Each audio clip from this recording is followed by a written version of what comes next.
Assalamualaikum student, back with me again Miss Indri. Pernahkah kalian berandai-andai? Miss yakin kalian pasti sering berandai-andai atau bahkan hobi berandai-andai.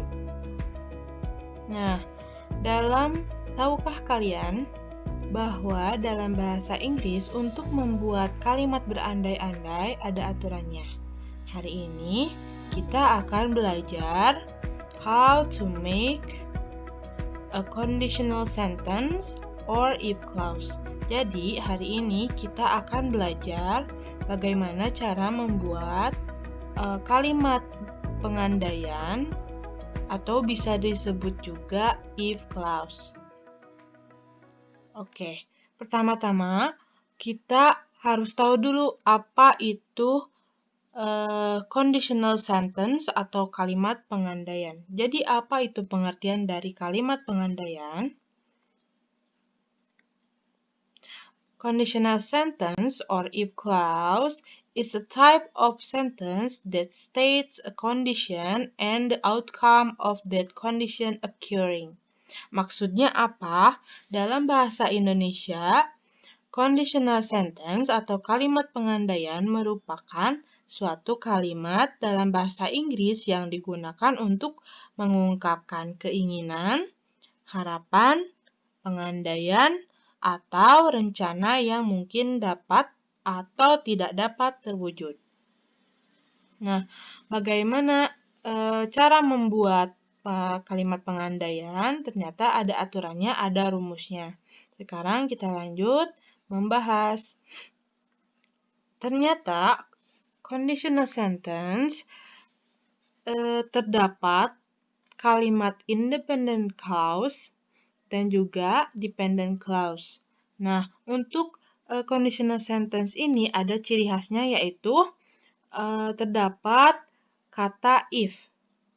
Nah, untuk independent dan dependent clause sendiri, seperti halnya dalam bahasa Indonesia, dalam membuat kalimat, pasti ada anak kalimat dan juga induk kalimat. Nah, anak kalimat ini dalam bahasa Inggris disebut dependent clause atau tidak dapat berdiri sendiri, kalimat yang tidak dapat berdiri sendiri, sedangkan induk kalimat dalam bahasa Inggris disebut independent clause atau kalimat yang dapat berdiri sendiri.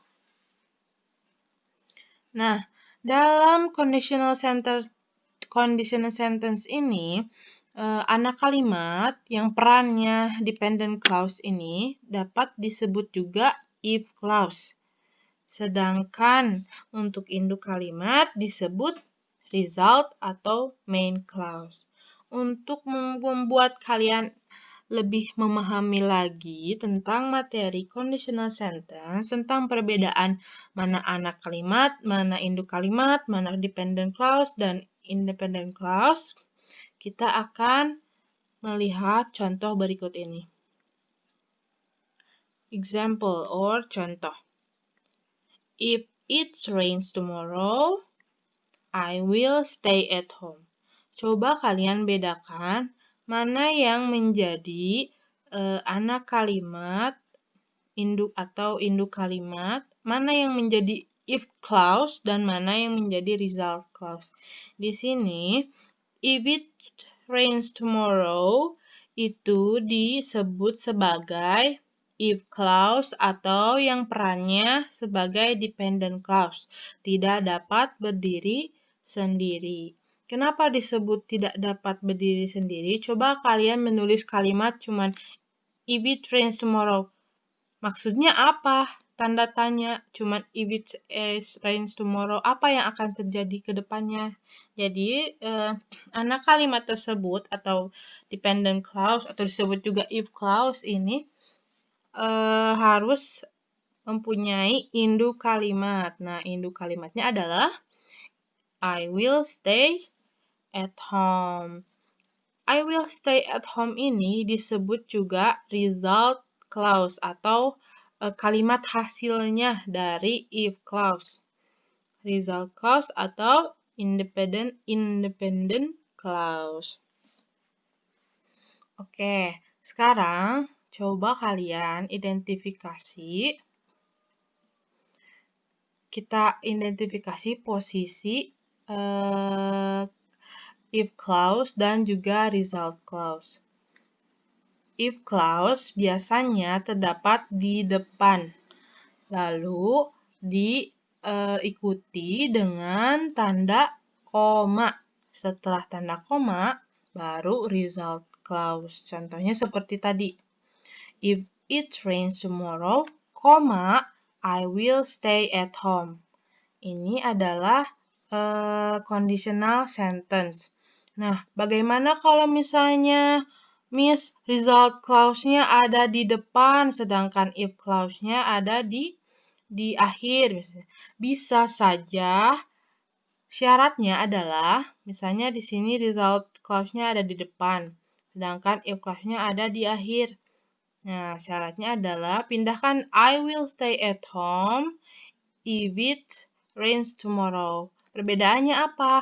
Jika if clause-nya ada di depan, lalu diikuti dengan tanda koma.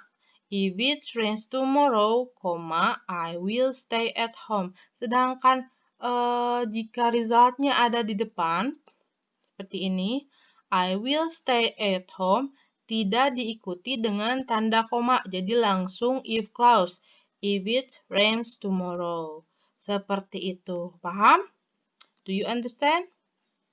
Oke. Untuk membuat lebih paham lagi, to make sure that you understand about conditional sentence, kita lanjutkan. Coba identify atau identifikasi kalimat di bawah ini. I can go vacation if I save money. Saya bisa pergi jalan-jalan atau liburan jika saya menabung. Coba identifikasi mana yang menjadi if clause, mana yang menjadi result clause. Coba. I can go vacation. Kira-kira ini if clause atau result clause? Ya, betul. Ini adalah result clause atau perannya sebagai independent clause. Sedangkan if I save money, ini adalah if clause atau perannya sebagai dependent clause. Nah, ini adalah bentuk kedua, kalimat ini adalah bentuk kedua dari conditional sentence tadi. Kan biasanya conditional sentence itu if clause-nya ada di awal, sedangkan result-nya ada di akhir. Coba kita ubah menjadi ke bentuk pertama. Oke, kita ubah bentuknya menjadi bentuk pertama. Bagaimana? If I save money, jangan lupa kalau misalnya if clause-nya ada di depan, harus ada tanda koma. If I save money, I can go vacation. Ini adalah bentuk pertama dari conditional sentence. Jika saya menabung, saya dapat pergi jalan-jalan atau liburan. Seperti itu bisa dipahami? Oke, mudah-mudahan bisa dipahami ya. Selanjutnya kita akan membahas mengenai tipe-tipe types of conditional sentence atau jenis-jenis conditional sentence yang terdapat 4 jenis conditional sentence di pertemuan berikutnya. Cukup sekian untuk pertemuan hari ini. Ini mengenai conditional sentence mulai dari pengertian, lalu rumusnya seperti apa, contohnya seperti apa, jika dirubah seperti apa. Kalian silakan pahami lagi di modul yang sudah Miss kasih. Terima kasih. Thank you for your attention. Semoga ilmunya bermanfaat. Assalamualaikum warahmatullahi wabarakatuh.